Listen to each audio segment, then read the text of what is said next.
Canon EOS M10, Design and Features. The Canon EOS M10 looks fairly similar to Canon's lead system camera, the EOS M3, but without the main manual controls. It has an ultra-simple design, providing accessibility through being a largely point-and-shoot model. There's no mode dial up top to switch from manual to aperture priority mode and so on. Instead you get a stills and video shutter button and a switch that flicks between video, stills and auto. Build quality is just what I've come to expect from an entry-level CSC. The Canon EOS M10 is made of plastic, but feels sturdy. Just note that it isn't waterproof, so avoid taking it in torrential downpours. One feature of note in the Canon EOS M10 is a new kit lens. While the EOS M10's body isn't radically more petite than that of the EOS M3, the lens is smaller and lighter than the trusty Canon 18-55mm kit lens. A collapsible design means it takes up fairly little room when not in use, and it weighs only 150 grams.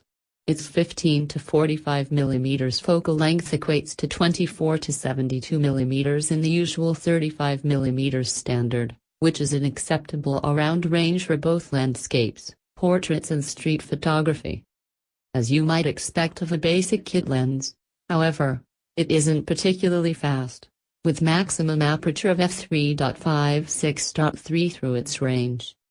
It should make a decent lower light handheld lens still, though, since it offers 3.5 stops of optical image stabilization.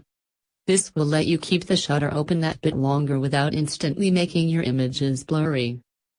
In the Canon EOS M10, we have the workings of a decent all-round package for beginners, one that has taken on board how we shoot with our phones too.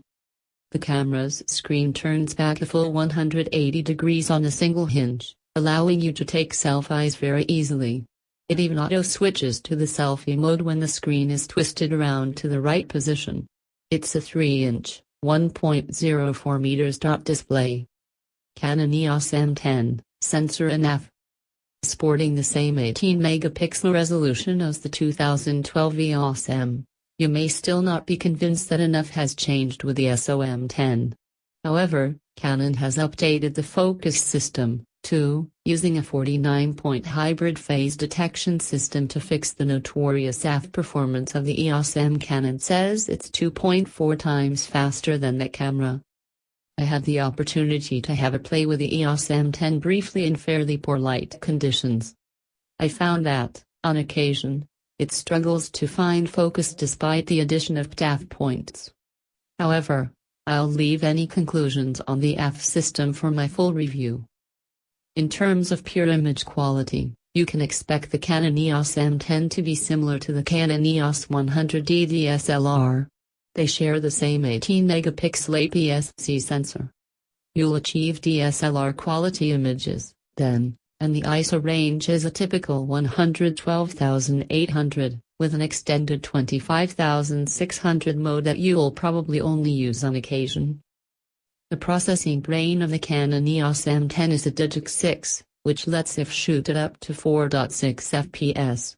With NFC and Wi-Fi on board too, it packs in the basics, if not really offering anything more than most rivals. If you're more of a serious photographer looking for a backup, then you're likely to be a little disappointed with a few of its omissions. There's no hot shoe, so you'll be unable to attach a flash and video capture tops at a seriously unremarkable 1080p